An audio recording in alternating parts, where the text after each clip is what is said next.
សូមស្វាគមន៍មកកាន់រឿងស្នេហាមនោសញ្ចេតនាចំណងជើងថាស្រមោលស្នេហ៍កម្មករខ្លាញ់ខ្លួនតួអង្គសំខាន់ក្នុងសាច់រឿងមានដូចជាសវណ្ណជាតួឯកប្រុសណារីជាតួឯកស្រីឧត្តមជាតួរងស្រីលក្ខណ៍ជាតួអង្គច្រណែនសូមអញ្ជើញទស្សនាដោយក្តីរំភើបទាំងអស់គ្នាសវណ្ណដោះអាវសុទ្ធដ៏ថ្លៃថ្នូរចេញហើយស្លៀកពាក់ខោអាវកម្មករចាស់ៗដើម្បីគេចពីសម្ពាធគ្រួសារគេដើរចូលទៅក្នុងកន្លែងសំណង់ដ៏មមាញឹកមួយដែលពោរពេញដោយធូលីដីនៅទីនោះគេបានប្រទះឃើញនារីកំពុងតែលើកឥដ្ឋយ៉ាងសស្រាក់សស្រាំក្រោមពន្លឺថ្ងៃក្តៅសម្រស់ដ៏ធម្មជាតិនិងភាពរឹងមាំរបស់នាងបាំងតាក់ទាញចិត្តគេភ្លាមនេះជាការជួបគ្នាលើកដំបូងដែលពោរពេញដោយវាសនាសវណ្ណព្យាយាមរៀនកាន់ប៉ាជោគសាច់ទាំងដៃញ័រទៅត្រឹកព្រមមិនដែលធ្វើការងារធ្ងន់នារីឃើញបែបនេះក៏ដើរចូលមកជួយបង្រៀនគេដោយក្តីមេត្តានិងស្នាមញញឹមនាងសួរឈ្មោះគេដោយភាពរួសរាយរាក់ទាក់បំផុតសវណ្ណបានพูดកុហកថាខ្លួនជាអ្នកមកពីខេត្តដែលក្រីក្របំផុតពួកគេទាំងពីរចាប់ផ្ដើមសើចសប្បាយជាមួយគ្នាក្នុងចំណោមគំនរខ្សាច់ដ៏ក្តៅហាងពេលសម្រាប់អាហារថ្ងៃត្រង់នារីបានចែករំលែកបាយកញ្ចប់សាមញ្ញរបស់នាងទៅឲ្យសវណ្ណដែលធ្លាប់តែញ៉ាំអាហារថ្លៃៗបែរជាមានអារម្មណ៍ថាបាយប្រហុកនេះមានរសជាតិឆ្ងាញ់ជាងគេក្នុងលោកពួកគេអង្គុយជជែកគ្នាពីក្តីស្រមៃនាពេលអនាគតនៅក្រោមម្លប់ឈើតូចមួយភាពសាមញ្ញរបស់នារីបានធ្វើឲ្យសវណ្ណកាន់តែលងស្រឡាញ់នាងខ្លាំងឡើងសេចក្តីសុខពិតប្រាកដមិនមែនស្ថិតលើមាសប្រាក់នោះទេមេឃស្រាប់តែធ្លាក់ភ្លៀងយ៉ាងខ្លាំងនៅពេលល្ងាចដែលពួកគេត្រឡប់ទៅផ្ទះវិញសវណ្ណបានដោះអាវក្រៅរបស់គេមករុំការពារកុំឲ្យនារីត្រូវទឹកភ្លៀងខ្លាំងពួកគេទាំងពីរបានរត់ទៅច្រកក្រោមដំបូលតូចមួយដោយឈរយ៉ាងគៀកគិតគ្នា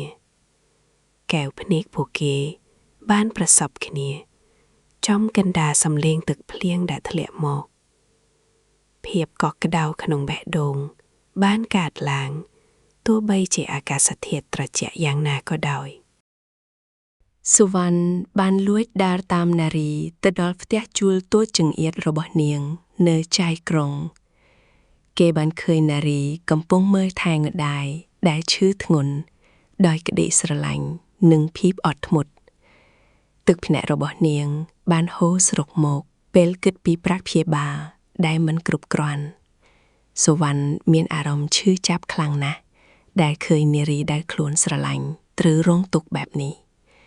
គេសន្យាក្នុងចិត្តថានឹងជួយនាងឲ្យអស់ពីសមត្ថភាពសុវណ្ណបានបញ្ជាឲ្យឧត្តមយកប្រាក់ទៅឲ្យគ្រួសារនារីដោយលាក់អត្តសញ្ញាណជាអំណោយសប្បុរសធម៌នារីមានភាពត្រេកអរជាខ្លាំងហើយបានរត់មកប្រាប់ដំណឹងល្អនេះដល់សុវណ្ណទាំងទឹកភ្នែកនាងបានអោបសុវណ្ណដោយភាពរំភើបដែលធ្វើឲ្យគេមានអារម្មណ៍ក្តុកក្តួលជាខ្លាំងសុវណ្ណមានអារម្មណ៍ខកដែលមិនទាន់ហ៊ានប្រាប់ការពិតដល់នាងប៉ុន្តែគេសុខចិត្តធ្វើជាសម្បកធម្មតាម្នាក់ដើម្បីនៅក្បែរនាងនៅពេលយប់ដែលមានពន្លឺព្រះច័ន្ទពេញភូមិពួកគេបានដើរលេងក្នុងផ្សាររាត្រីដ៏សាមញ្ញសុវណ្ណបានទិញដង្កៀបសក់ថោកមួយជូននារីជាកាដូដំបូងនារីសន្យាថានឹងរក្សាវាទុកឲ្យបានល្អបំផុតដោយជាវត្ថុមានតម្លៃមហាសាលពួកគេបានសន្យាជាមួយគ្នាថានឹងតស៊ូឆ្លងកាត់រាល់ឧបសគ្គជីវិតជាមួយគ្នាភាពរ៉ូម៉ាន់ទិកបានគ្របដណ្ដប់លើបេះដូងយុវជនទាំងពីររូបស្រីលក្ខណ៍បានជួនមនុស្សឲ្យតាមដានសុវណ្ណរហូតរកឃើញកន្លែងសំណង់ដែលគេកំពុងធ្វើការ នាងបានបើកឡានសេរីទំនើបមកដល់ការដ្ឋានហើយបង្កចំនួនជាមួយនារីយ៉ាងខ្លាំងស្រីលែកបានប្រមាថមើលងាយនារីថាជានារីថោកទាបដែលចង់តោងអ្នកមានសុវណ្ណបានចេញមកការពារនារីភ្លាមប៉ុន្តែគេមិនទាន់ចង់បង្ហាញខ្លួនពិតប្រាកដឡើយនារីចាប់ផ្ដើមមានមន្ទិលសង្ស័យចំពោះទំនាក់ទំនងរវាងសុវណ្ណនិងស្រីលែកនារីរងរបួសនៅនឹងជើងដោយសារគ្រោះថ្នាក់ការងារពេលកំពុងលើកដែកសុវណ្ណបានស្ទុះទៅលើក3នាងរត់ទៅរកពេទ្យដែលមិនខ្លាចនឿយហត់គេបានអង្គុយមើលថែនាងនៅមន្ទីរពេទ្យទាំងយប់មិនហ៊ានបិទភ្នែកក្តីបារម្ភលើសពីសាមញ្ញរបស់សុវណ្ណបានធ្វើឲ្យនារីរំភើបចិត្តជាខ្លាំងនាងមានអារម្មណ៍ថាខ្លួនជាមនុស្សស្រីដែលមានសំណាងបំផុតក្នុងលោក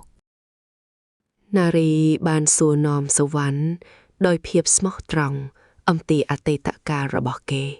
ដែលពោរពេញដោយអត្ថកម្បាំងសុវណ្ណស្ទាក់ស្ទើរក្នុងចិត្តយ៉ាងខ្លាំងប៉ុន្តែគេបានត្រឹមតែនិយាយថាមិនថាមានរឿងអ្វីកើតឡើងគេនឹងនៅតែក្បែរនាងទឹកមុខស្រពោនរបស់សុវណ្ណធ្វើឲ្យនារីយល់ថាគេប្រហែលជាមានរឿងឈឺចាប់កាលពីមុននាងបានកាន់ដៃគេដើម្បីថ្វាល់កម្លាំងចិត្តនិងភាពកក់ក្ដៅពួកគេទាំងពីរបានសម្លឹងមើលមេឃដែលពោរពេញដោយផ្កាយពួកគេបានឡើងទៅលើដំបូលអគារខ្ពស់ដែលកំពុងសាងសង់ដើម្បីមើលថ្ងៃលិចខ្យល់អាកាសត្រជាក់បក់មកប៉ះរាងកាយធ្វើឲ្យបរិយាកាសកាន់តែរ៉ូម៉ាន់ទិក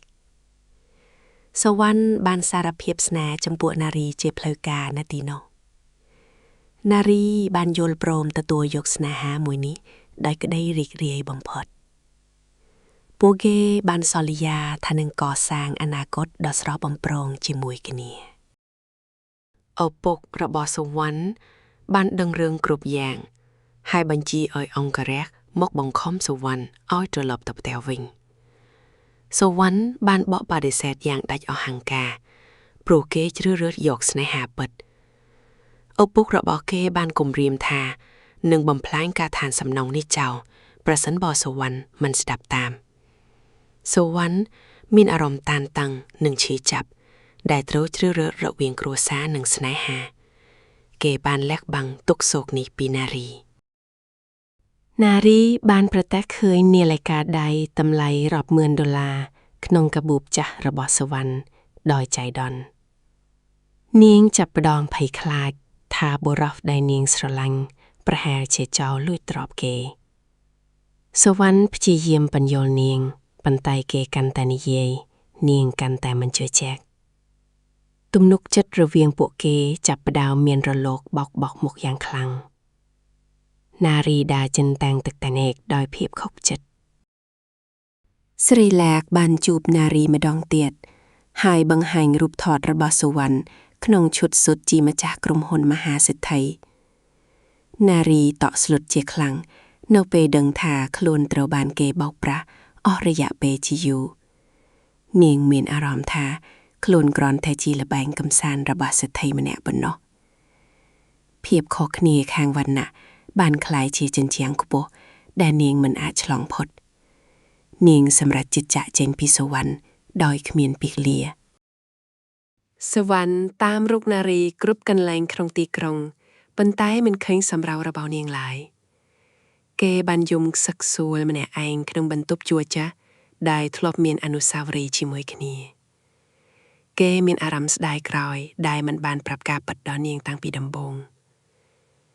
ឧត្តមបានព្យាយាមលើកទឹកចិត្តចៅហ្វាយឲ្យប្រឈមមុខនឹងការពិតសុវណ្ណសម្រេចចិត្តត្រឡប់ទៅធ្វើជាមហាសេដ្ឋីវិញដើម្បីមានអំណាចជួយនារីព្យាយាមធ្វើការងារថ្មីនៅខេត្តឆ្ងាយដើម្បីបំភ្លេចរឿងរ៉ាវឈឺចាប់កន្លងមកនាងតែងតែយកដងគៀបសក់ដែលសុវណ្ណទិញឲ្យមកមើលទាំងទឹកភ្នែកជារៀងរាល់យប់បេះដូងរបស់នាងនៅតែនឹកនាដល់កម្មករម្នាក់ដែលធ្លាប់ជួយនាងជានិច្ច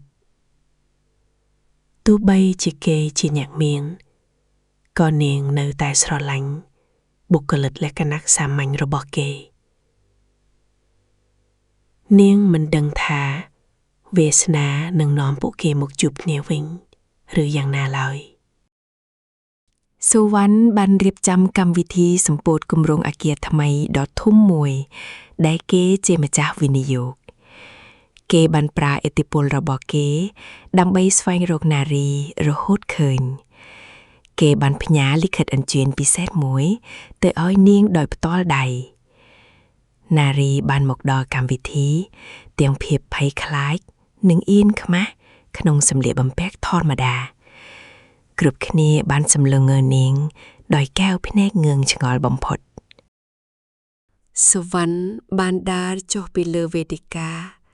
ដោយពាក់ឈុតស៊ុតយ៉ាងសង្ហាបំផុតទៅរកនារីគេបានលុតជង្គង់នៅចំពោះមនុស្សរាប់ពាន់នាក់ដើម្បីសុំទោសនាងគេបានប្រកាសជាសាធារណៈថានារីគឺជាម្ចាស់បេះដូងតែម្នាក់គត់របស់គេនារីយំសោកដោយភាពរំភើបដែលមិនអាចរកពាក្យថ្លែងបានភាពស្មោះត្រង់របស់សុវណ្ណបានរលារាល់មន្ទិលសង្ស័យក្នុងចិត្តនាងឪពុករបស់សុវណ្ណបានឃើញពីក្តីស្រឡាញ់ដ៏ពិតប្រាកដនិងការលះបង់របស់កូនប្រុសក៏សម្រេចចិត្តយល់ព្រមសិរិលក្ខត្រូវបង្ខំចិត្តដើរចេញដោយភាពបរាជ័យនិងខ្មាស់អៀនគ្រួសាររបស់នារីត្រូវដោយសុវណ្ណមើលថែយ៉ាងល្អបំផុតនៅក្នុងភូមិគ្រឹះពួកគេទាំងពីរបានអបគ្នាដោយក្តីសុខនៅមាត់សមុទ្រនាពេលថ្ងៃលិចស្នេហាពិតមិនដែលខ្វល់ពីរឿងឋានៈឬមាសប្រាក់ឡើយ